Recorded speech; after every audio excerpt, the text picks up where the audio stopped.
Une seconde, bonjour. Je vais ajouter la.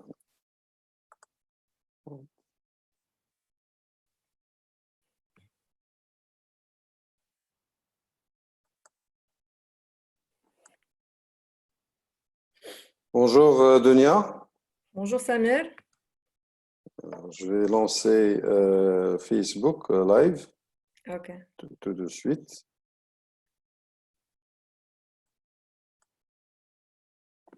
Ok.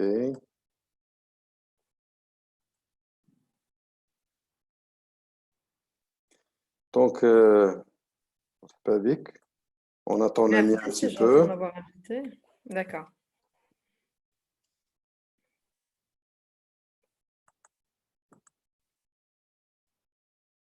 On attend Lamia.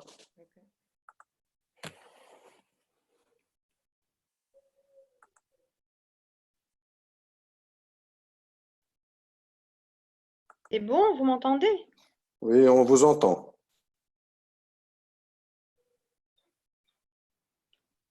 Tu nous entends? Très bien. Très bien. Marhaba bikoum. Merci.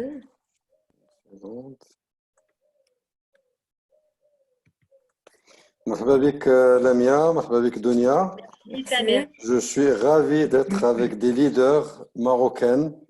Tabarakallah alaikum. Vous faites C'est un gentil. super travail, non seulement sur le côté leadership, mais aussi sur le côté technologie, parce que vous êtes de grands influenceurs de technologie. Alors, je vais juste lancer Facebook rapidement. C'est bon.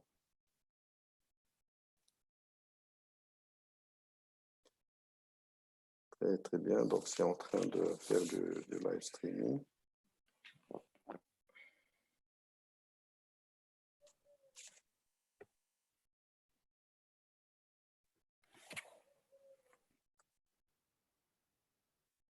Très bien. Je crois qu'on est en live maintenant. Alors, le sujet des femmes leaders au Maroc, c'est un grand sujet parce que moi, j'estime qu'on n'a pas suffisamment de femmes leaders au Maroc. On ne te dira pas le Et, contraire. il faut que ça change parce que je pense que beaucoup de choses vont changer après le Covid-19.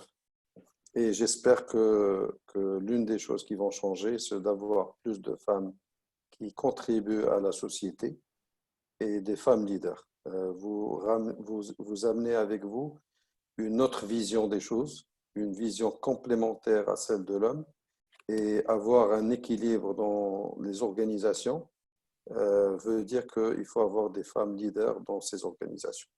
Donc, on va aborder les sujets suivants, les opportunités d'avancement de carrière. Chacune de vous, vous n'avez pas atterri en tant que DG.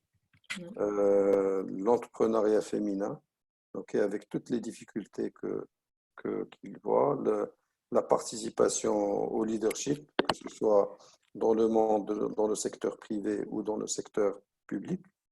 La comparaison des salaires, ça c'est un très grand sujet. Moi je me rappelle, j'étais chez Microsoft et l'un des grands sujets c'était la comparaison des salaires entre hommes-femmes, c'est-à-dire et aussi la progression des salaires. La responsabilité, l'équilibre entre la responsabilité familiale et vis-à-vis de l'entreprise. Certaines entreprises nécessitent de voyager, nécessitent de s'absenter par rapport à la famille, comment vous gérez tout ça. Et le télétravail, ça c'est un très grand sujet parce que ça permet à beaucoup de femmes de contribuer à la société tout en étant chez eux à la maison. Et je crois que c'est une opportunité. Aujourd'hui, on est forcé de faire du télétravail, mais demain, quand on ne sera pas forcé, j'espère qu'il y aura des alternatives pour offrir du travail de la maison pour pas mal de femmes et qui peuvent contribuer à notre société. Donc, Dunia, si tu as des choses à dire, et puis on va recevoir pas mal de questions. Déjà, on a 5 questions des personnes qui sont en train de nous suivre. Donc, tout d'abord, une petite introduction de vous-même et après, votre avis sur des sujets que j'ai abordés. Euh, alors déjà, merci pour l'invitation.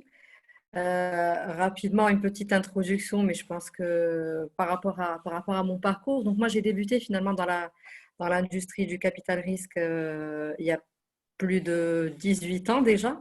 Mhm. J'ai commencé à CDG Capital PI dans le cadre de fonds de capital développement pendant 9 ans. Et puis après, après un arrêt de 2 ans de travail, parce que j'étais expatriée en Jordanie, pas dans le cadre de mon boulot, mais j'ai dû suivre, c'est là encore le sujet, j'ai dû suivre mon mari qui a eu des opportunités à l'étranger. Je suis rentrée au Maroc en 2011 pour rejoindre Maroc Numérique Fund et j'ai rejoint en tant que directeur investissement. J'y ai travaillé pendant 2 ans et puis l'ancien directeur qui était là à l'époque devait changer de fonction et puis c'est là où naturellement donc on a fait appel à moi pour reprendre la direction générale du fonds. Naturellement et pas naturellement parce que bien que je sois interne et que je connaisse la maison pendant près de 2 ans, donc j'ai dû quand même représenter la stratégie du fonds, montrer que j'étais la bonne personne à la bonne place. Et donc finalement, en 2013, donc j'ai repris les rênes de Maroc Numérique Fund et là l'aventure a commencé. Donc le premier fonds MNF1 qui a bouclé sa phase d'investissement jusqu'en 2016. Et puis on a lancé un second fonds qui est le MNF2 qui a pris le relais des opérations depuis octobre 2018. Enfin, un mot très rapide sur MNF pour peut-être les personnes qui ne le connaissent pas. C'est un fonds de capital risque qui investit en amorçage et en risque dans des startups, qui évolue majoritairement dans le secteur des technologies de l'information. Donc, on a des tickets d'investissement selon la phase de développement des entreprises qui va de 1 jusqu'à 10 millions de dirhams. Et puis après, donc nous, on reste dans la société en moyenne 4 à 6 ans pour effectuer à terme une sortie. Donc là, très rapidement pour le parcours, et je pense qu'on aura l'occasion de parler un peu des attributions de MNF si l'occasion se présente ou s'il y a des questions dans ce sens-là. Et puis par rapport à ton sujet, beaucoup de points à dire à tous les niveaux par rapport à l'entrepreneuriat au féminin, parce que c'est quelque chose que l'on vit, nous, au quotidien, enfin, dans le cadre de notre travail. Et malheureusement, on n'a pas beaucoup de femmes entrepreneurs qui viennent se présenter pour lever des fonds. Et la plupart d'entre elles, elles ne sont pas fondatrices, mais généralement, elles sont cofondatrices ou beaucoup plus dans des fonctions support. Donc, peut-être qu'on aura l'occasion de parler un peu des freins à la levée de fonds, pourquoi on n'a pas beaucoup de femmes dans l'entrepreneuriat, qui va nous ramener certainement à parler d'un sujet éducation, parce que nous, on a un lourd passif culturel qui fait que les femmes n'investissent pas du tout naturellement, qu'elles se tournent de façon normale vers le salariat qui est limite imposé ou soufflé par le milieu familial. Et puis, je pense que c'est le système éducatif qui doit renforcer un peu cette vision et faire en sorte qu'elle considère d'autres choses à part le salariat et que cette vocation d'entreprendre soit stimulée très tôt dans le parcours académique. Alors, je ne sais pas comment tu veux qu'on évolue. Est-ce que c'est des questions-réponses? Parce Ouais, que, Anna, je vais un petit peu faire un peu le facilitator, donc je vais voilà, poser des questions. Donc, je d'accord. passe à Lamia Ben Mkhlouf. Lamia, ma cousine, ma chère cousine.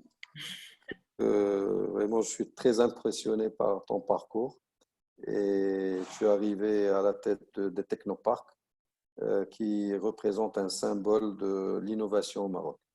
Et moi, je suis l'une des personnes qui dit qu'on doit avoir un technoparc par région. Quand je dis région, je ne parle pas de ville, je dis même à Casablanca, il y ait 4 ou 5 technoparcs. Dans d'autres villes, un ou deux. Et vraiment encourager et voir au-delà du technoparc. Donc, petite introduction et ton avis sur des sujets très brièvement avant de passer de manière plus approfondie à ces sujets. Non, merci Samir pour ton invitation et je suis toujours heureuse de partager mon avis sur cette problématique de leadership féminin qui aujourd'hui, à travers le monde, discutée sous différents angles. Mais en tout cas, en ce qui me concerne, moi, j'ai eu un DESA en finance, mais je n'ai jamais pratiqué dans la finance, vu que ma première expérience a été le technoparc et qu'à l'époque, pour moi, ça allait être juste un passage. Mais je m'y retrouve encore après 18 ans d'expérience, mais alhamdoulilah, aucun regret, parce que alhamdoulilah, j'ai grimpé les échelons, j'ai apporté ma brique à cet édifice, j'ai collaboré avec mes prédécesseurs qui étaient des hommes. Donc, je suis la première femme dirigeante du Technoparc. Mes prédécesseurs m'ont beaucoup aidée, m'ont beaucoup soutenue dans ce que je suis devenue aujourd'hui. Je leur suis reconnaissante parce qu'ils ont cru en moi, ils m'ont fait confiance, ils ont cru en la mixité. On avait, en fait, on a évolué dans la divergence que plutôt je qualifierais de complémentarité, parce que c'est ce qui nous a permis d'avancer et de faire des choses ensemble de manière efficace. Et donc voilà, comme tu dis aujourd'hui, il n'y a pas un seul technoparc, il y en a 4 aujourd'hui. En tant que femme, ce n'est pas évident de gérer des institutions donc de Casablanca, alors que les autres se retrouvent. Il y a un technoparc à Tanger, un à Rabat, et bientôt le prochain à Agadir. J'ai pris plusieurs challenges durant ces 18 années. Ce n'était pas toujours évident, mais j'ai appris à développer mon leadership. Je me suis formée et auto-formée. Et c'est des conseils que je donne vivement aux femmes qui veulent avancer dans leur carrière. Donc, il y a plusieurs sujets qui m'interpellent aujourd'hui. Le sujet de la technologie, le sujet de la start-up, de l'entrepreneuriat et bien sûr celui de leadership féminin. Donc voilà, je suis à vos dispositions pour répondre à toutes les questions ou tous les volets que vous souhaitez aborder.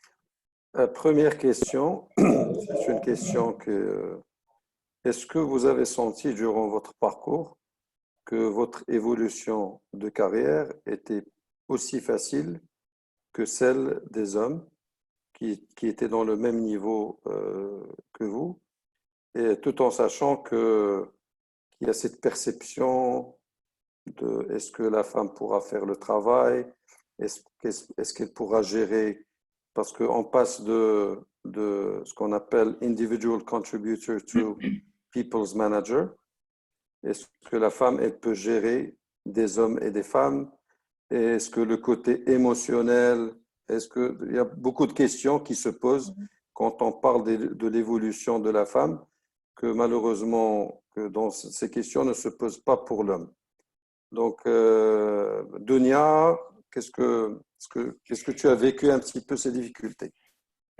Oui, enfin, clairement que moi je les ai vécues, parce que comme je disais tout à l'heure, quand moi j'ai rejoint la structure, donc j'ai intégré en tant que directeur investissement, et puis après pour faire le switch et reprendre le poste de direction générale, c'est pas quelque chose qui s'est fait, c'est pas quelque chose qui s'est fait naturellement. Donc, on m'a proposé de repenser à la stratégie d'investissement parce qu'il y avait du temps qui s'est écoulé entre-temps entre mon prédécesseur et la période où il était parti. Donc, il y avait des choses qu'il fallait ajuster. Donc, j'ai dû repenser un peu la stratégie du fonds, l'adapter au contexte entrepreneurial et l'évolution de l'écosystème à ce moment-là. Et j'ai été challengée sur plusieurs aspects. Et mon ressenti, c'est que peut-être que j'ai été challengée un peu plus qu'un homme qui aurait été à la même place. Et j'ai dû travailler aussi très dur. C'est-à-dire, au-delà de ce que je devais présenter, j'ai un peu balayé tous les aspects, toutes les choses potentielles qu'on pouvait aborder. Et donc, on a toujours cette façon de faire, de travailler davantage pour prouver que j'étais la bonne personne à la bonne place et pour établir un climat de confiance et les conforter finalement dans leur choix. Et c'est pas très évident, surtout quand on a affaire on n'a que des administrateurs de renom, de grandes banques. Et donc, le fait qu'une femme soit quelque chose de très, c'est réellement un monde très masculin. Donc, à force de travail et à force de persévérance, finalement, il y a un climat de confiance qui s'établit et on arrive à travailler d'égal à égal. Et c'est ce climat, finalement, qu'il faut instaurer au sein des institutions J'entends pas où bien, on je ne ne sais fait pas plus si c'est attention juste aux moi gens. ou tout le monde. Je ne sais pas. Moi, je m'entends bien. Moi aussi, j'entends. Je continue ou… Ok. Lamia, Lamia, tu m'entends? Oui, oui, je t'entends. C'est bon. Donc, si tu peux, est-ce que tu as eu… Ah, là, c'est coupé. Tout le monde se connecte maintenant à l'Internet. Vous m'entendez? Oui, Oui, là, oui, c'est bon. j'ai dit que tout le monde se connecte maintenant à l'Internet, donc c'est sûr qu'il y a des difficultés. Et j'aimerais bien qu'on résout, que le Maroc accélère un petit peu son bandwidth avec le monde. Donc, Lamia, par rapport à la progression de carrière, est-ce que tu as vécu des difficultés de progression de carrière? Ben, clairement, ça n'a pas été une chose naturelle d'à chaque fois me nommer au niveau d'un poste sans qu'il y ait des hommes à l'époque avec moi ayant les mêmes responsabilités. Et donc, en fait, ce qui m'a aidé, c'est ma crédibilité, c'est ma résilience parce que j'étais toujours un problem solver.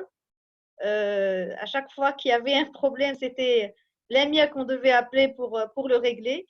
Quoique, c'est toute une équipe qui contribue, mais à chaque fois, il fallait que ça soit moi qui soit interpellée. Et donc, c'est des choses qui ne m'ont jamais dérangée à l'époque. Au contraire, j'aimais faire ça, j'aimais les challenges et les défis. Et donc, je dirais que c'est l'accumulation de ces expériences-là, l'évolution de la crédibilité de mes managers qui ont fait que à chaque fois qu'il y avait une promotion, ben, j'étais l'une enfin, qui était le plus visée. Mais pour la nomination en tant que directeur général, là, c'était plus challengeant parce que après le départ de Omar Balafrej, il y a eu plusieurs candidats au poste. Et je me rappelle que lorsque j'ai passé mon entretien avec Monsieur le ministre de l'Industrie et du Commerce, Mohamed Alami, parce que c'est lui qui est le président du conseil d'administration de MITC, eh ben, il m'a dit j'ai eu beaucoup de candidatures, mais quand même, j'ai préféré vous passer l'entretien pour voir un peu quelle est votre vision et qu'est-ce que vous allez apporter de plus au Technoparc. C'était un entretien très challengeant qui a duré 30 minutes, mais qui était très pointu en termes d'attente.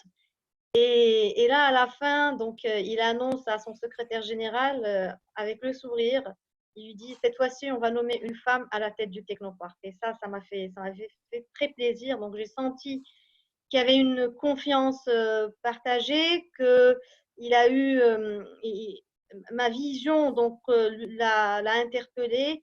Et donc, alhamdoulilah, aujourd'hui, comme tu l'as dit au début, nous sommes tous conscients qu'il faut démultiplier les technoparcs partout dans les régions.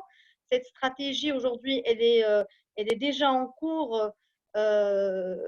Monsieur le ministre et le conseil d'administration y travaillent.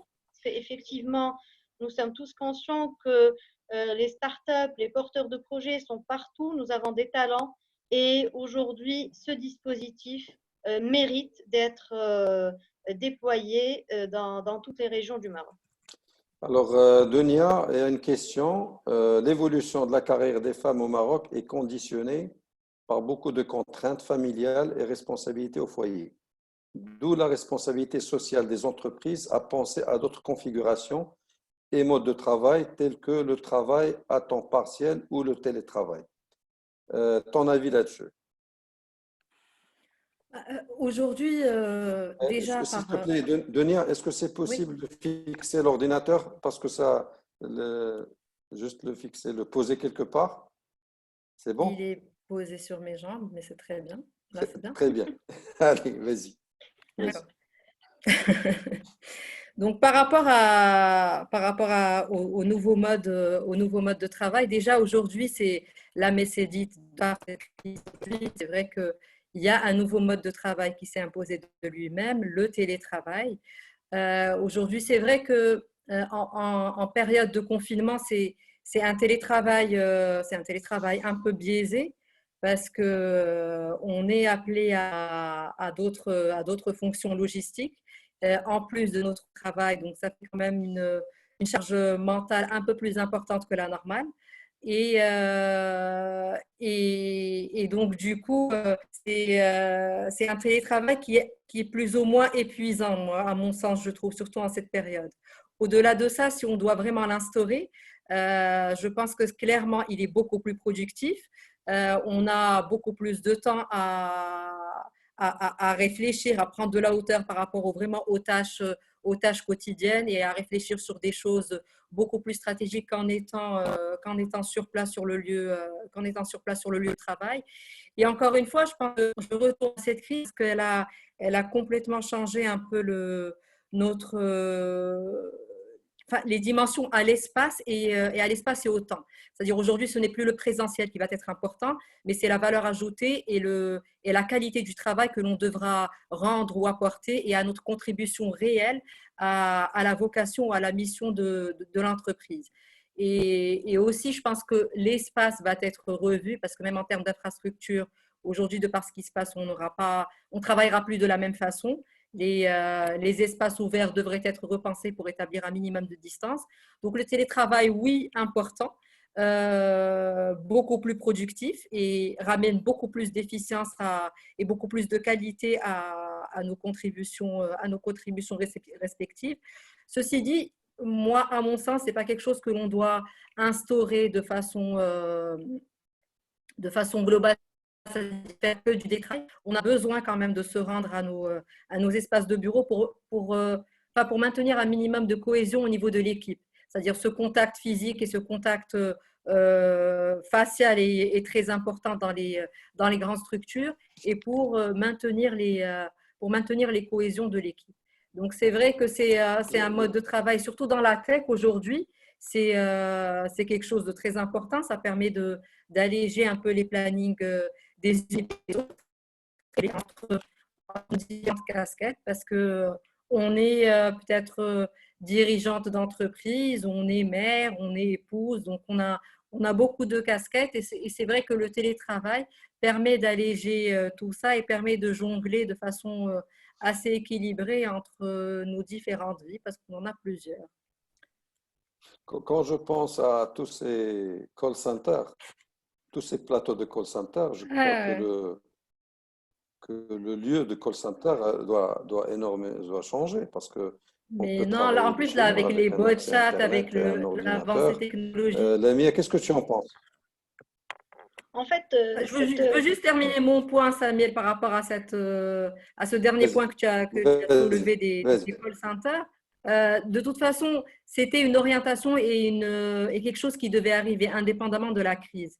Maintenant, avec toute l'évolution de la gestion de la relation client, de la relation commerciale, tous les chatbots qui sont mis en place, et tous les chatbots conversationnels aujourd'hui peuvent répondre à des choses que font les personnes physiques sur les call centers. Je pense que c'est une transition qui va être faite beaucoup plus rapidement qu'on l'attendait de par cette crise-là.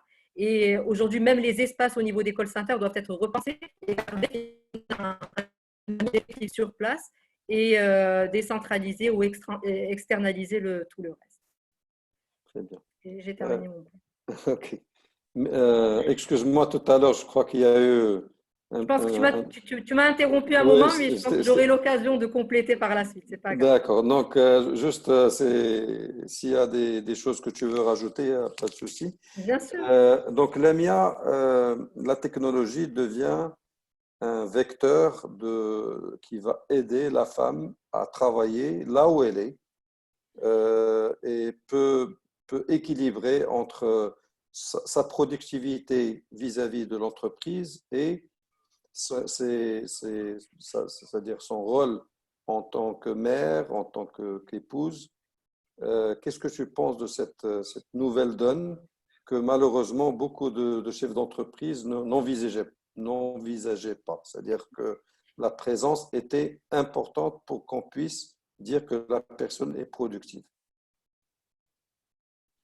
Alors, comme j'évolue dans le domaine de la tech, je dirais que la tech est une aubaine pour la femme active. En tout cas, moi, en tant que directrice générale et ayant un rôle de leadership, aujourd'hui, la différence, c'est que j'ai permis à mes collaboratrices de rester connectées à l'entreprise, enfin, bien avant cette crise de Covid, quand elles partaient en congé de maternité ou quand il y a un congé maladie assez long, j'ai toujours permis le télétravail pendant des périodes de 3 semaines, même de 3 mois, pour les femmes qui ont demandé un prolongement de congé de maternité. Donc, ce n'était pas vraiment un congé, c'était un semi-congé et un semi-télétravail. Et c'est grâce justement aux technologies, c'est grâce aux outils qu'on avait déjà mis en place que nous avons permis cette alternative qui n'était pas permise auparavant. J'ai mes collaborateurs, d'ailleurs, qui n'ont pas, alors qui sont considérés en mode travail, même s'ils étaient en mode congé maladie ou congé de maternité. Ça a permis à l'entreprise de continuer en activité, ça nous a permis de gagner en efficience et ça a permis aux collaborateurs de développer un esprit d'appartenance à l'entreprise. Donc, c'est vraiment un avantage et une motivation pour mes collaborateurs aujourd'hui de pouvoir travailler en ce mode ou avoir au moins cette alternative. Avec aujourd'hui le confinement, pour nos équipes, ça n'a posé aucun problème parce qu'on était opérationnel le premier jour du confinement. On avait déjà l'habitude des visioconférences, on avait déjà l'habitude du télétravail. Bien sûr, tout le personnel est outillé, chaque salarié a son PC, a son téléphone, il a des outils qui sont déjà installés et donc nous sommes tous les jours connectés, nous avons continué à travailler, nous avons pu mettre en place un plan de continuité d'activité qui nous a permis de rester en connexion parfaite avec nos clients. Donc, voilà, pour les femmes ou pour les hommes, en tout cas, le télétravail est une alternative pour nous, pour être toujours joignable et continuer à être opérationnel et régler les problématiques au quotidien. Et bien sûr, ce que je voudrais ajouter, c'est que pour la femme qui a d'autres casquettes, notamment elle est maman, elle est épouse, elle est gestionnaire d'une autre entreprise qu'on appelle le foyer familial, et bien aujourd'hui la technologie résout ce problème. Combien moi-même j'avais des contraintes personnelles et j'ai pu donc travailler de la maison et régler les problèmes à distance. Donc en tant que femme, je ressens ce que ressentent les autres femmes et je trouve que la technologie apporte vraiment la solution au problème. Donc, mon conseil aux femmes, il ne faut plus que ça soit une contrainte aujourd'hui d'être active et plus opérationnelle. Maintenant, on va aborder un sujet un peu tabou, un sujet que beaucoup de gens évitent, beaucoup de chefs d'entreprise évitent, ou là, beaucoup d'entreprises évitent, c'est la parité en termes de salaire. On est dans une culture où, sur le côté héritage, la question se pose, mais sur le côté salaire, donc un travail égal, un travail aussi productif, est-ce que en tant que chef d'entreprise, vous sentez que la femme, vous avez beaucoup de femmes que vous connaissez qui sont aussi chefs d'entreprise, surtout employées chefs d'entreprise, est-ce qu'elles touchent autant que l'homme dans la même position?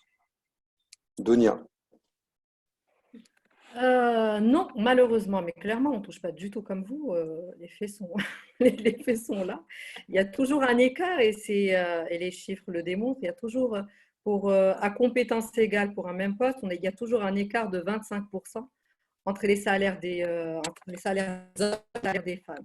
Bon, c'est vrai que c'est quelque chose qui commence à se réduire parce que, et je pense que les preuves sont là on doit être aussi compétente, sinon plus sur certains aspects, et les salaires commencent à s'aligner, mais pas dans pas dans tous les secteurs. Bon, là, dans la finance, il y a quand même un esprit quand même de transparence. Il y a une mixité qui commence à s'installer. Euh, on- Moi, je ne le ressens pas forcément. Je pense que les salaires sont dans la moyenne, la moyenne du secteur. Et, euh, et encore une fois, même nous en interne, c'est-à-dire nous, on est une équipe quand même à taille humaine et c'est la taille de toutes les équipes des sociétés de gestion. Donc, on est à parité égale. Donc, il y a 3 femmes dans l'équipe de gestion. Et moi, j'essaie de faire, enfin, c'est pas que j'essaie, mais par exemple, pour des postes comparables, on instaure exactement le même salaire. Après, les, euh, cet aspect-là peut changer, par exemple, au niveau des bonus, au niveau d'autres aspects. C'est vrai il peut y avoir une certaine différence. Et là, je veux mettre le doigt sur un aspect, parce que moi, j'y étais confrontée dans d'autres fonctions. Par exemple, des fois, sur des primes annuelles, eh ben, on considère que quand on est enceinte, on fait un congé maternité, eh ben, les primes peuvent être calculées que sur 9 mois parce qu'on a pris 3 mois de maternité. Donc pour eux, c'est comme si on était en congé. Aujourd'hui, peut-être le congé de maternité est comparable à un congé parental. C'est-à-dire, genre, on est au Club Med en train d'élever nos enfants pendant 3 mois et donc notre prime est ponctionnée de 3 mois. Et ça existe encore dans les établissements publics. Les bonus des femmes sont ponctionnés du congé maternité. Après, moi, je vous dis, vu de mon côté dans un secteur financier, c'est quelque chose qui commence à s'équilibrer bon an, mal an. Mais là où il y a une grande différence, c'est par exemple pour la demande de promotion ou d'augmentation de salaire, c'est là où les approches sont totalement différentes. Par exemple, les hommes, ils sont vraiment assez pushy et ils sont persuadés qu'ils méritent leur augmentation. Les femmes, peut-être, ont un peu de mal et elles doivent choisir le bon moment. Elles y penseront et peut-être qu'elles réfléchiront même à se demander si vraiment cette augmentation de salaire est méritée. Et c'est là, moi, où j'appelle toutes les femmes vraiment à prendre un peu plus de confiance, à être persuadées que cette augmentation, elles la méritent autant que leur père homme. Et il ne faut pas du tout avoir peur de la demander. Parce qu'avec cette crainte, des fois, eh bien, on peut rater des opportunités, on peut rater des nouvelles positions qui peuvent être beaucoup plus intéressantes par manque de confiance, par ce syndrome d'imposteur des fois qu'on se dit bah, peut-être qu'on n'est pas à la bonne place, que lui le mérite le plus. Mais je pense que cet aspect doit être un peu plus prépondérant chez la femme et il faut qu'elle y aille et la demande frontalement sans, sans aucune contrainte et être persuadée qu'elle la mérite complètement. Denia, ce que je trouve un peu bizarre, c'est, tu as parlé d'un sujet très important, le congé de maternité. Oui, Donc aujourd'hui, la CNSS qui paye ce un congé de plafond de 6 maternité, 000 dirhams. un plafond de 6 000 dirhams. Donc si Exact. tu es manager dans une entreprise, on va dire un middle manager aujourd'hui, touche entre peut-être 20 30 000 dirhams, une femme qui touche ce montant-là, et si elle part en congé de maternité, elle doit descendre à un revenu de 6 000 dirhams, tout en sachant que beaucoup de couples aujourd'hui s'entraident, l'homme et la femme. Exact. C'est-à-dire, ça fait penser le couple à avoir des enfants ou pas. C'est pas Et c'est normal. là où on donne une occasion aux employeurs de briller, c'est-à-dire dans ce genre de situation-là. Et c'est inconcevable qu'une femme cadre, parce qu'elle sort enceinte, doit se contenter juste de l'indemnité CNSS qui est de 6 000 dirhams. Aujourd'hui, il y a une pratique, mais c'est une pratique et c'est une entente qui doit se faire entre l'employeur et le salarié. Et dans certaines institutions, eh ben, on complète le salaire. C'est-à-dire on complète le salaire pour qu'il n'y ait pas de différence entre le salaire auquel elle était avant son congé maternité et celui qu'elle a par la suite. Donc, et je pense que ce sont ce genre d'initiatives qui font que finalement, on a envie de rester dans une structure ou pas. Parce que être enceinte ou accoucher ou quoi que ce soit, ce sont des choses de la vie. C'est des choses tout à fait normales. Et pourquoi c'est pas être puni, mais être pénalisé par rapport à son salaire et par rapport à son bonus parce qu'on est soi-disant en congé maternité. Et je pense qu'encore une fois, c'est vraiment une façon pour les employeurs de faire la différence. L'employeur un geste qui paraît quand même plus ou moins normal, qui prend cette initiative. Et ben après, le ressenti va être différent, c'est-à-dire on aura envie de donner sur là, on aura envie d'évoluer et finalement, on sera dans une structure où les valeurs humaines sont très importantes, où des considérations comme la maternité sont prises en charge et ça permet de se projeter et de peut-être rester un peu plus longtemps. Donc, Lamia, sur le côté salaire, côté cette question qui se pose, est-ce que au Technoparc, comment vous pratiquez un petit peu ceci? Est-ce que est-ce que les entreprises qui sont au sein du Technoparc, est-ce qu'il y a une certaine éducation à faire et prise de conscience? Parce que surtout dans le monde de technologie, on a cette perception que c'est un monde d'hommes, alors que la femme, elle peut être aussi bien ou meilleure que quelqu'un qui travaille dans le monde de la technologie. Exactement. Bon, le chiffre qu'a avancé Dounia est un chiffre qui est exact. Donc, il y a une différence de 20 à 25% des salaires. Mais il y a des exceptions dans certains secteurs et il y a surtout des exceptions selon la taille de l'entreprise et selon, bien sûr, le leadership et le type de management de l'entreprise. Au Technoparc, alors, on a une communauté de 2000 personnes, dont 38% de femmes. Donc, il y a des ingénieurs, il y a des femmes qui opèrent dans la technologie. Et ce que j'observe, c'est que ces femmes-là, elles sont là depuis un certain nombre d'années. Ça veut dire qu'elles ont une appartenance à l'entreprise et j'en déduis qu'elles ont de bonnes conditions de travail. Par rapport à la société de gestion du Technoparc, donc on est une équipe d'une quarantaine de personnes à parité égale. Hein, je dirais c'est naturel, oui, mais c'est voulu aussi.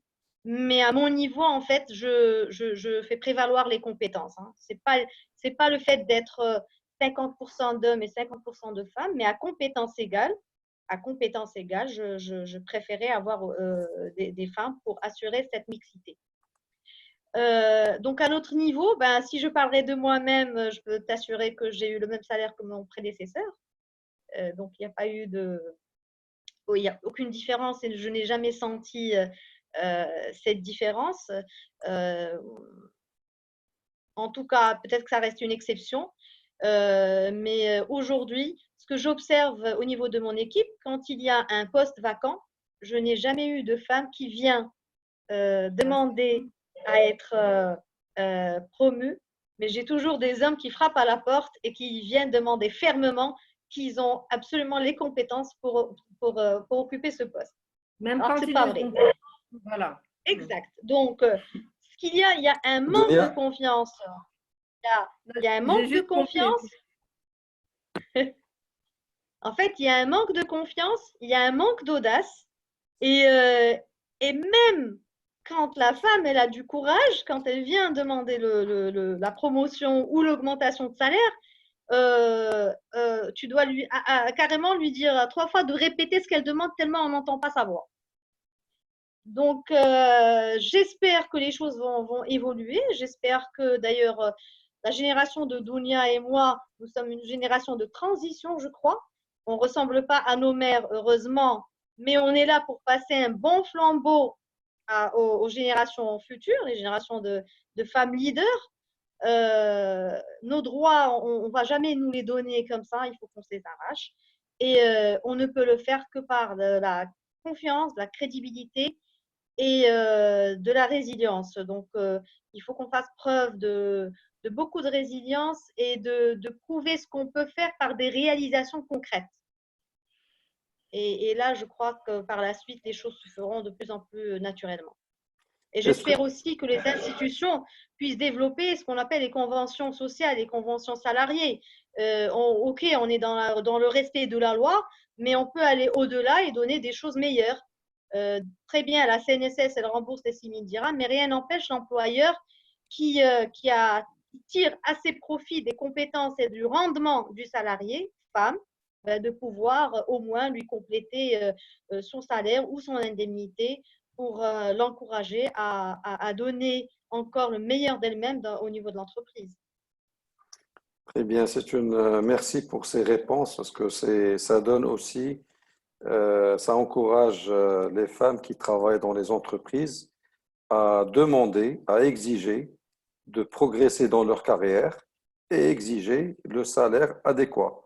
Ça n'a aucun sens qu'une femme touche moins qu'un homme pour le même poste, pour la même productivité. Et parfois, je vois que des femmes qui sont en train de faire beaucoup plus de travail que l'homme, juste pour montrer qu'elles sont à la hauteur de ce poste. Donc, ce n'est pas une chose qui devrait exister. Sur le côté responsabilité familiale, vous êtes des chefs d'entreprise, vous voyagez, vous êtes tout le temps sollicité à intervenir dans des situations où vous devez être agile. Est-ce que ça ne pose pas un problème pour vos enfants, pour votre famille, pour votre situation et votre rôle de mère de famille et d'épouse? Et Alors, Samir, comment là, vous arrivez à jongler entre les deux? Parce que moi, j'estime que... Oui, Samir, je voudrais bien vas-y, te Daniel. reposer la question autrement. Est-ce que toi, en tant qu'homme, quand tu as à faire des voyages et des déplacements, est-ce que tu penses à Mhm. comment gérer ton foyer, comment tu vas gérer l'école de tes enfants et comment tu vas assurer l'approvisionnement au niveau de la maison quand toi, tu n'es pas là? Donc, j'aimerais bien que tu répondes. Après, on va répondre, Dunia et moi. D'accord. Est-ce que tu te poses cette question? Euh, je, pour être honnête avec toi, je ne me pose pas cette question. Ok? Voilà. Parce que c'est comme beaucoup d'hommes au Maroc. Bon, aujourd'hui, j'ai la chance d'être à la tête d'une école. Dans cette école, mes enfants y sont, donc les petits y sont, les 3 enfants qui sont dans l'école. Je voyage rarement. Avant, je voyageais beaucoup. Maintenant, je voyage rarement. Et c'est ma femme qui gère un petit peu la maison et qui fait le gros du travail de la maison. Et c'est sûr que l'homme n'y pense pas par un petit peu l'héritage de la culture qu'on a. Un petit peu, moi, je suis direct. On hérite d'une culture où l'homme travaille et la femme reste à la maison. Ok, maintenant, la femme, elle travaille euh, autant que l'homme. Ok, elle contribue à la société et elle fait un double travail. Elle fait le travail de la maison, elle fait le travail à l'extérieur de la maison. Et ça, c'est quelque chose qui est difficile à gérer et surtout en tant que manager, parce que en étant ce que j'appelle individual contributors, Mazel, bon, tu es responsable de toi-même. Mais quand tu as toute une équipe qui dépend de toi, je crois que c'est comme si tu as des enfants à la maison et des enfants au travail. Donc, tu dois un petit peu jongler entre les deux. Donc, c'est ma réponse. J'espère qu'elle a été sincère et Elle est très sincère. Alors maintenant, je répondrai à ta question. En fait, on fait beaucoup de planification des tâches, que ce soit tout ce qu'on a à déléguer au travail, mais aussi tout ce qu'on a à assurer au niveau de la maison, donc notamment les enfants, le mari, et puis l'approvisionnement. En tout cas, en ce qui me concerne, j'essaie de m'absenter au minimum, c'est-à-dire quand il s'agit de déplacements obligatoires, je les fais moi-même et j'essaie de faire en sorte que la durée soit très courte, ne dépasse pas les 3-4 jours. Quand c'est un déplacement que je peux déléguer à un de mes collaborateurs, ben, c'est un de mes collaborateurs qui le fait et ça me fait doublement plaisir parce que ça lui permet d'évoluer, ça lui permet de faire un déplacement à l'étranger des fois, donc il se prépare pour sa carrière. Quand je fais le déplacement moi-même, ben, il faut assurer les deux volets. Il faut que tout soit préparé à la maison pour les 2 ou 3 jours d'absence.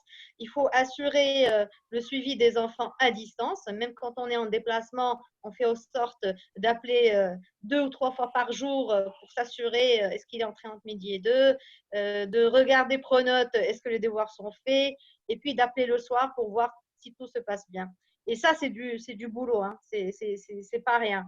Et sinon, ce qui fait encore mal, c'est que ça cogite toujours dans la tête quand on est en déplacement. Est-ce que tout va bien? Est-ce qu'on appréhende beaucoup? Et ça, ça met beaucoup de pression, hein. Au-delà de la pression professionnelle, ça fait encore de la pression pour la femme. Maintenant, ce qui est dommage, c'est que l'homme n'est pas conscient de ça parce qu'il ne le vit pas. Et encore une fois, j'espère que pour les générations futures, ça va être quelque chose d'ordinaire et de plus facilité que maintenant. Donia? Alors, déjà des femmes à des postes de responsabilité, c'est pas très naturel. Alors, inculquer la notion de déplacement professionnel, c'est vraiment une autre paire de manches.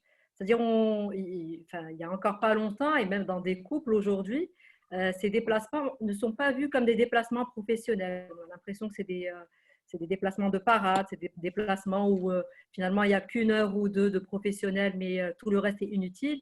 Alors que pour un homme, c'est-à-dire la question ne se pose pas.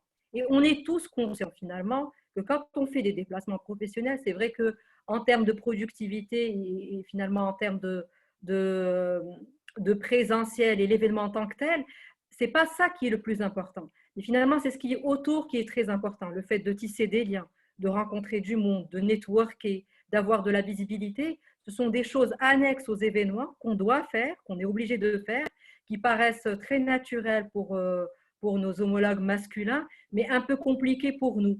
Parce que même ce networking ne paraît pas très évident, alors que c'est vraiment fait de la même façon, avec les mêmes attentes et avec les mêmes attentes et rien d'autre. Donc il y a quand même encore il y a encore ces a priori finalement qui sont faits par rapport à des déplacements professionnels. Et, quand dans des couples égalitaires, ce sont des choses qui sont vécues très naturellement. Je rejoins Lamia sur le fait que quand nous, on a des déplacements, ben, il faut que tout soit bouclé de bout en bout, c'est-à-dire la logistique, les enfants, tout le reste. Et si quelque chose se passe entre-temps, ben, on peut remettre en question le déplacement en lui-même parce qu'il y a eu quelque chose en amont qui a été mal géré. Donc, c'est beaucoup de préparation en amont, beaucoup de gestion pendant le déplacement. Et encore une fois, c'est-à-dire c'est des déplacements qui restent tout aussi importants et on pourrait encore tendance à justifier l'intérêt du déplacement, ce qu'il peut nous apporter par rapport à notre fonction, par rapport à tout le reste. Donc, c'est vraiment c'est un travail vraiment au quotidien. C'est pas quelque chose d'apaisé ou très naturel, ça demande de l'effort. Donc la conclusion, c'est beaucoup plus facile pour un homme d'être manager que pour une femme d'être manager. Je Ben, crois que complètement. on est d'accord.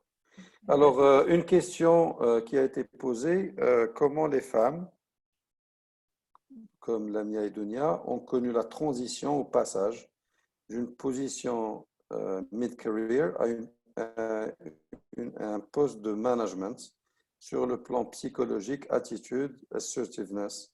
Qu'est-ce qui a changé en elles pour faire ce grand pas? Quels conseils donner aux femmes qui ne sont ni lauréates d'école d'ingénieurs françaises, ni d'école américaine de business, ni héritées d'un business de familial?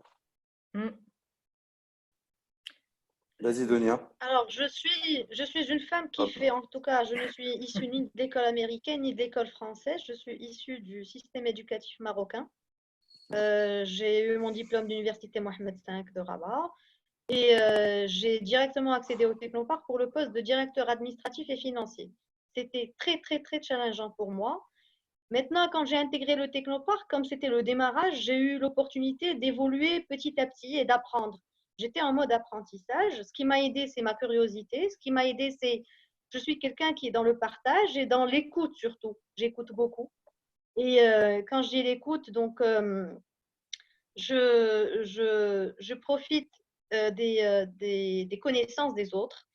Et c'est comme ça que j'ai appris, c'est en étant en étroite collaboration avec des consultants, avec des conseillers, avec mes prédécesseurs, donc ceux qui m'ont managé auparavant. Et j'ai beaucoup appris d'eux. J'ai pris des choses qui étaient parlantes pour moi. Et sur les autres choses, je me suis auto-formée. J'ai d'ailleurs, en même temps, j'occupais ces postes-là et en même temps, je faisais d'autres études. Donc, j'ai eu mon Executive MBA à Hawaii entre 2010 et 2012. Par la suite, j'ai fait un parcours de coaching de gestion avec un institut canadien. Ça m'a pris 1 an et demi. Après, j'ai fait pas mal de formations. Je suis lauréate de Tech Women. Donc, tout ça, c'est des apprentissages qui m'ont armée. Et avec l'expérience quotidienne, on développe on développe des compétences, notamment le côté collaboration participative, le côté comment fédérer une équipe autour de toi, comment les influencer, comment prendre des décisions, comment prendre du risque. Et ce qui m'a aidé aussi, c'est que mes managers me faisaient confiance, donc ils me poussaient un peu. Donc je prenais aussi des initiatives avec des risques que j'assumais. Et donc ça s'est fait petit à petit, petit à petit. Et puis, je ne nierai jamais donc les encouragements que j'ai eus de mes managers. Ça, c'est quelque chose de très important. Ça me motivait et ça m'encourageait à prendre des risques jour après jour. Et puis voilà, jusqu'à que chaque 2 3 ans, j'étais promue pour des postes avec plus de responsabilités jusqu'à ce que j'ai pu obtenir le poste de directeur général adjoint en 2012. Donc, ça m'a permis de faire des choses que je ne faisais pas auparavant. Une chose aussi que je souhaiterais souligner, c'est le fait d'être mentorée et coachée parce que je suis quelqu'un qui avait des croyances limitantes, surtout en termes de prise de parole en public. C'était ma hantise. C'est quelque chose que je détestais faire. Et j'ai fait des séances de coaching qui m'ont beaucoup aidée. Et par la suite, c'est devenu quelque chose de juste naturel, simple à faire. Donc voilà, je conseille les femmes de chasser leurs croyances limitantes, de travailler sur leur leadership et de se faire mentorer ou coacher quand il le faut. C'est important. Et bien sûr, la formation n'a pas de prix. Il faut continuer à se former. Et aujourd'hui, la technologie nous facilite les choses. Avec le nombre de tutos qui existent aujourd'hui, on ne peut pas se plaindre et dire que je n'ai pas accès à la formation ou je n'ai pas comment améliorer mes connaissances. Dunia, une question pour toi. Durant mon expérience professionnelle, j'ai rencontré un certain nombre de femmes à haut potentiel qui ont dû quitter leur poste quand elles n'ont pas réussi à équilibrer entre vie personnelle et professionnelle, surtout après mariage ou maternité, et cela a été dommage aussi bien pour l'entreprise que pour la carrière de ces femmes compétentes. Ton avis là-dessus? À mon avis, de mon expérience perso, heureusement, moi, j'ai pas eu l'occasion heureusement, j'ai pas eu à faire deux choix entre ma vie professionnelle et ma vie personnelle. J'ai eu la chance aussi d'avoir des enfants assez tôt et avoir aussi une structure familiale et un environnement qui était très compréhensif au fait qu'une femme devait travailler, et qu'on était constamment encouragé pour accéder à des postes de responsabilité. Et généralement, quand on arrive à faire ce choix et à prendre cette décision-là, c'est qu'il y a un déséquilibre qui est fait à un certain niveau. C'est soit il y a une entente, maritale qui n'est pas faite, ou il y a un déséquilibre par rapport à une relation pas saine qui est installée entre les enfants. Moi, mon avis sur ça, c'est que quand on arrive à opérer ces choix-là, c'est qu'il y a des dysfonctionnements qu'il faut déjà arranger à la base sur d'autres aspects. Moi, personnellement, j'ai pas eu à faire ces choix-là. Et c'est dommage, encore une fois, d'être amené à le faire parce qu'il faut quand même un soutien complet pour faire en sorte que les femmes accomplissent leur travail et assurent leur fonction dans un environnement optimal où elles n'ont pas à se soucier de qui va faire quoi ou comment ça va être revu ou quelles sont les tâches, les autres tâches qu'elle n'a pas assurées alors qu'elle est au travail. Encore une fois, c'est juste un équilibre qu'il faut mettre en place et prendre aussi les bonnes décisions. Parce que finalement, si ce choix-là pourrait affecter notre vie personnelle, eh ben, il faut faire des choix de par ailleurs ou alors consulter pour que le foyer se porte mieux ou alors penser à d'autres choses beaucoup plus radicales, c'est-à-dire mettre peut-être sa carrière en perspective et faire en sorte qu'elle fonctionne. Alors, j'ai une observation, c'est le côté secteur public en termes de personnes qui gèrent le secteur public. Moi, je trouve que on n'a pas suffisamment de femmes qui sont dans des positions de décision dans notre pays. Quand on voit le nombre de femmes qui sont dans le gouvernement ou à la tête des entreprises publiques, c'est vraiment, je crois qu'il y a un grand changement à faire là-dessus, surtout qu'aujourd'hui, la femme apporte la vie et de la moitié de la société et qu'aujourd'hui, il faut absolument que la femme contribue à ce secteur public et qu'on ne peut pas tout donner à l'homme à gérer parce qu'il y a surtout des sujets que du moment qu'on n'est que le côté homme qui réfléchit à ces sujets, je ne crois pas que la solution soit parfaite pour toute la population. Qu'est-ce que vous en pensez, Lamia Dounia, de la question Oui, tu as Lamia, raison, vas-y. Samir. En tout cas, quand on voit que les femmes représentent 52% de la population, ce chiffre ne veut plus rien dire. Quand on regarde d'autres taux, d'autres chiffres, notamment le taux d'activité qui est aujourd'hui de 22%, encore moins dans le secteur public, quand on voit que le taux d'entrepreneuriat est de 10%, donc de quoi on parle? Si on veut vraiment reconstruire le développement socio-économique de notre pays, il faut une vraie contribution des compétences féminines. Nous avons besoin de notre moitié de population qui soit inclus dans cette reconstruction du développement de notre pays. Donc aujourd'hui, ça ne pourra pas se faire sans l'inclusion des femmes, que ce soit au secteur public, que ce soit au secteur privé. Ça ne se fera pas sans qu'on donne toutes les chances aux femmes pour entreprendre. Avons-nous pensé aux femmes qui travaillent dans les coopératives? Avons-nous pensé aux femmes rurales? C'est des femmes battantes. C'est des femmes, moi, je parle de toutes les femmes, hein, que ce soit tout secteur confondu.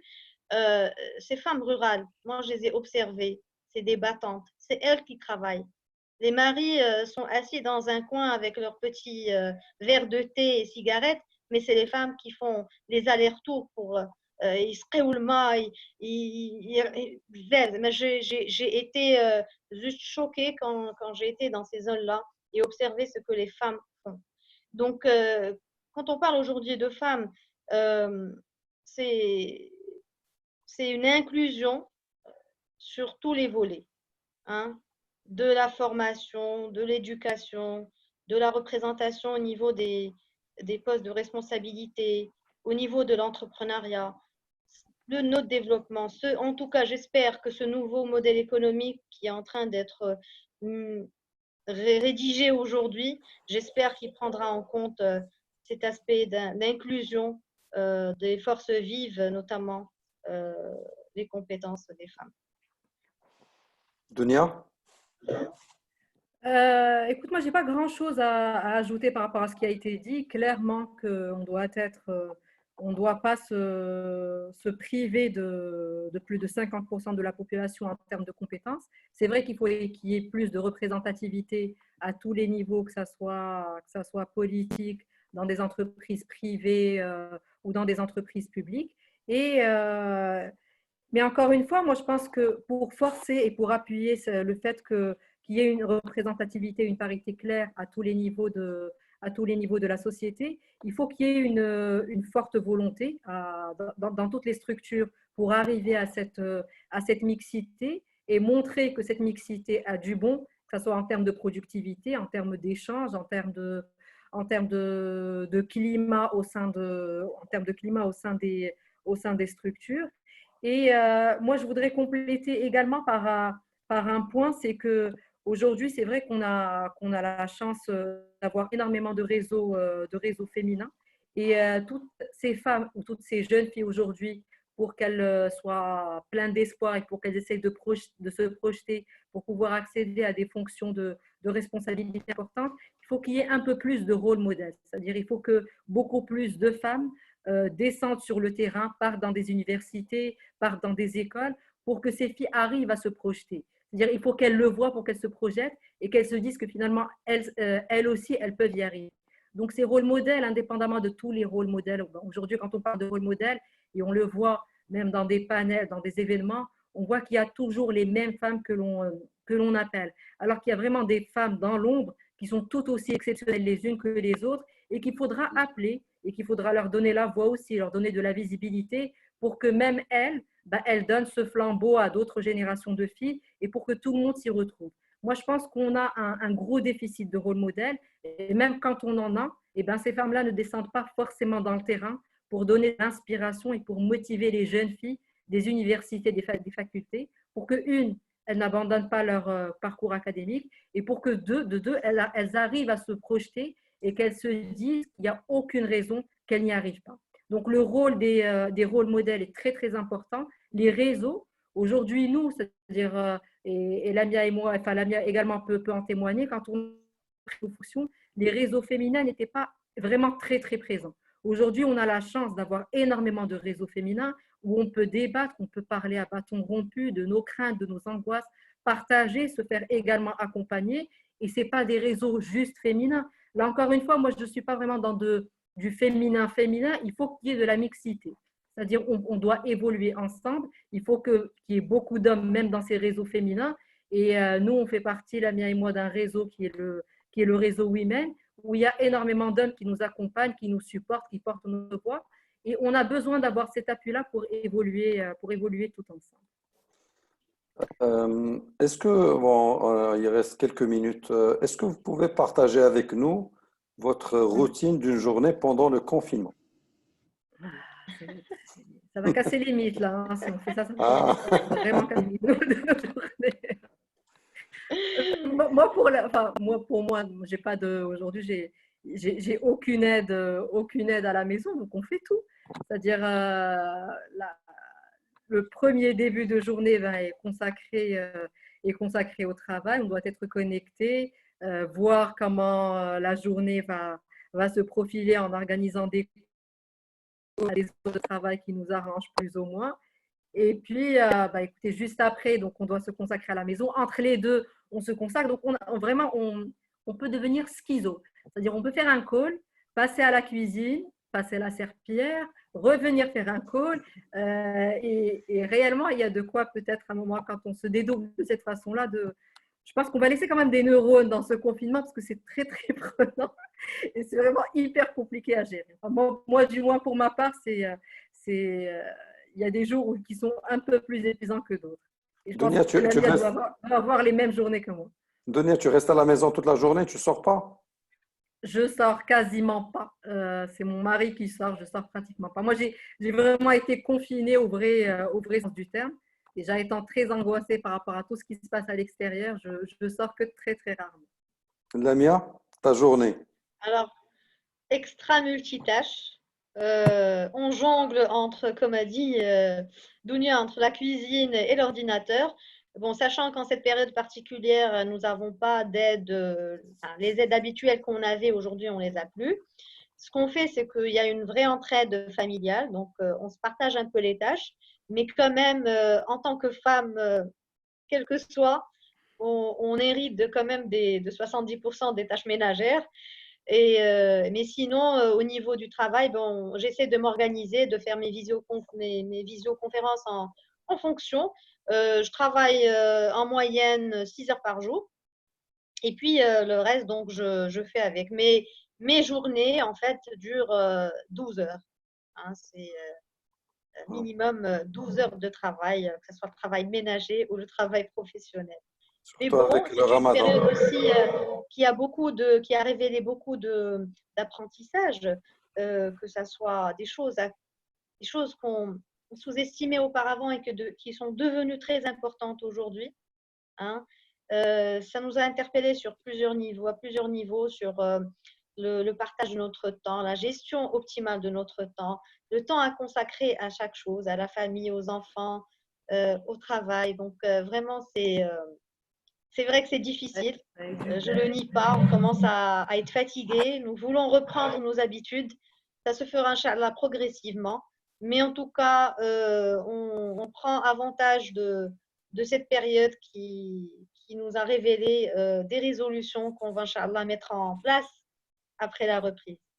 Une question qui me concerne, est-ce que les écoles ont fait leur travail à distance Ah ouais. bien comme il faut? Parce que je suis en contact avec des parents qui se sont transformés en éducateurs. J'aimerais bien avoir votre avis là-dessus. Comment les Moi, pour écoles doivent ma, se transformer? Vas-y, Dunia. Moi, pour ma part, honnêtement, j'ai trouvé que ça a été vraiment super bien géré. Bon, les enfants sont assez grands, donc ils ont été totalement autonomes. Il y a une aide qui est faite, mais vraiment sur des sujets très ponctuels. L'aspect technologique, encore une fois, était assez prépondérant dans les écoles. Donc, le fait de poursuivre en télétravail a été fait de façon très naturelle. Et moi, je voudrais vraiment saluer les profs parce que ils ont quand même fait preuve d'une agilité qui n'était pas du tout attendue, qui s'est fait vraiment au forceps et dans l'urgence. Ils ont quand même fait preuve d'une grande disponibilité. On sent vraiment qu'il y a un effort et c'est nouveau pour tout le monde. Donc, moi, je pense qu'ils ont fait le taf, ils l'ont bien fait. Après, il faut être quand même vigilant aussi enfin, pour eux, parce que ça reste quand même nouveau, ça prend du temps. Donc, il y a quand même un temps d'adaptation qui s'est fait les premières semaines. Mais globalement, honnêtement, moi, je suis contente du rendu. On se demande même des fois, est-ce que c'est important qu'ils aillent en classe. Mais il faut vraiment Moi, je trouve que s'il y a une résolution à tenir de tout ça, c'est qu'il faut qu'il y ait du blend learning. Et je pense que c'est quelque chose que toi, tu fais de façon enfin, de façon quasiment continue. Il faut donner aux autres écoles cette possibilité d'avoir des cours en ligne avec un suivi, oui, mais avoir des cours en ligne parce que ça autonomise les enfants, ça leur permet d'être beaucoup plus responsables, de gérer beaucoup plus leur temps. Et puis, je pense que même pour les professeurs, c'est salutaire parce qu'ils s'adaptent aux nouvelles technologies et ça fait du bien à tout le monde. C'est dans Lamia, l'école à distance.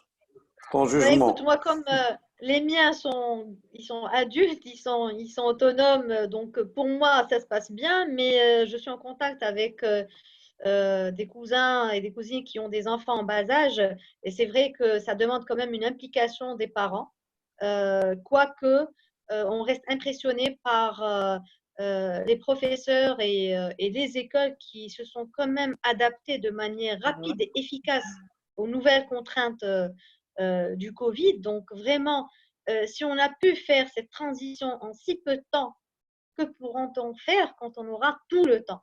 Donc j'espère qu'on va continuer sur cette vision. Et toi, Samuel, tu as pris ce lead bien avant la crise d'offrir du blend learning, ce qui était vraiment novateur pour le Maroc. J'espère que tu pourras inspirer et dupliquer cette nouvelle manière d'apprentissage qui favorise l'autonomie, la responsabilisation et surtout qui épanouit l'élève. Donc, Oui. moi, je trouve que c'est très important de surfer sur cette vague et de vraiment prendre une belle trajectoire après cette crise, en tout cas au niveau de l'éducation. Je dis que c'est l'opportunité de transformer l'éducation et c'est une opportunité pour que le Maroc fasse un grand saut en utilisant les outils de technologie pour préparer une nouvelle génération et qu'on Clairement. arrête d'utiliser les outils et les méthodes et les programmes d'il y a 30-40 ans pour préparer nos jeunes pour le futur. Donc, Clairement. Dunia, ton dernier mot, your best advice pour pour les jeunes femmes qui veulent devenir des managers de demain? Eh ben, beaucoup de confiance en soi, beaucoup de résilience, beaucoup de persévérance. Faut changer les statistiques et ça dépend que de nous. Il faut avoir aussi la force de forcer des portes, de demander ce que l'on veut et ne plus avoir peur de demander quoi que ce soit. Je pense que le plus gros travail à faire, que ce soit au niveau de femmes entrepreneurs ou de femmes à des postes de responsabilité, c'est d'avoir une grosse confiance en soi et ça s'acquiert soit par un travail qui est fait sur soi-même, soit à travers des réseaux où le mentorat est très, très important et fait beaucoup de bien et permet aux jeunes entrepreneurs ou aux jeunes dirigeantes d'avoir le support nécessaire dans leur projet professionnel. J'invite aussi toutes les femmes à être intégrées au réseau parce que honnêtement, moi, je vois le changement de certains profils et ça a vraiment du bien. Et pour celles qui sont à des postes de dirigeants, et ben d'accompagner autant de femmes qu'il en faut pour leur montrer la voie et pour les supporter. Et puis la solidarité entre femmes n'a pas de prix. Et je pense que c'est ça qui va faire qu'on pourra changer la donne et on pourra faire en sorte qu'on ait des panels totalement mixtes, qu'on fasse appel à nous de façon naturelle, sans qu'on ait à faire plus de preuves que les hommes à compétences égales ou à poste égal.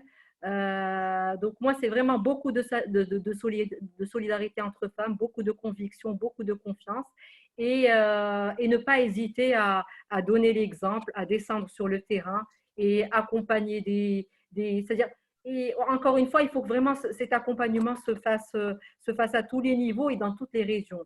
Parce que bon, aujourd'hui, sur tout ce qui est dirigeants, start-upers, on est sur l'axe Casaraba, mais il faut aller sur d'autres villes où il y a autant de compétences, et j'en suis persuadée, pour accompagner les filles et leur faire miroiter ce que peut être leur avenir en dépit de tout ce que l'on peut leur dire au sein de leur famille. Donc vraiment beaucoup de conviction, beaucoup de croyance et beaucoup de solidarité. Et avec tout ça, on est les reines du monde. Lamia? Ben moi, je leur demanderais de chasser leurs croyances limitantes et de oser, oser, oser.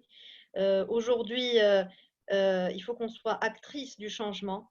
Mon souhait, c'est juste de voir, en fait, quand je pars dans les universités ou les écoles d'ingénieurs ou de commerce, je vois qu'il y a beaucoup d'étudiantes, qu'il y a beaucoup de lauréates. Elles sont majeures de promotion.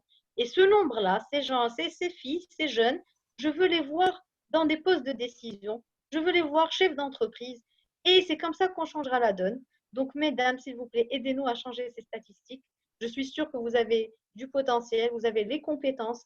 Faites-vous mentorer, faites-vous coacher. Il y a de belles initiatives aujourd'hui. Il y a des réseaux de femmes, comme a dit Dounia. Il y a Women, le réseau de femmes leaders. C'est un réseau international qui font beaucoup d'actions pour améliorer et développer le leadership féminin. Il y a la FEM, l'Association des femmes chefs d'entreprise du Maroc, qui pousse les jeunes à entreprendre. Ils ont des incubateurs partout dans 8 villes du Maroc. Il y a plusieurs initiatives pour les for girls, donc pour les toutes jeunes. ISTEM Morocco pour orienter les jeunes filles vers des filières scientifiques et technologiques. Il y a Inspiring Girls, donc c'est un nouveau chapter marocain qui vient d'ouvrir. Donc vraiment, il y a plusieurs initiatives et plusieurs institutions qui œuvrent aujourd'hui pour changer la donne. Donc je crois qu'on a tout ce qu'il faut. Il faut juste qu'on ose et voilà. Je souhaite vraiment un bel avenir pour notre pays avec une contribution de ces femmes et ces hommes. Merci beaucoup, Dunia. Merci beaucoup, Lamia. Merci à toi. Il y a d'autres personnes qui sont parmi nous aujourd'hui, qui sont des femmes leaders que je respecte énormément, comme Nzal Ghrisi est avec nous, je vois Zohar El-Qabbaj et d'autres femmes qui vraiment font du bien, qui sont des leaders, qui montrent à nos enfants. J'ai des filles, donc pour moi, vous êtes des role models pour mes filles. Et j'espère que la parité pour le travail sera sur tous les aspects et que la contribution de la femme à la société qui est déjà présente soit bien valorisée. Donc, merci beaucoup. Eid Mubarak Saïd d'avance pour tout le monde.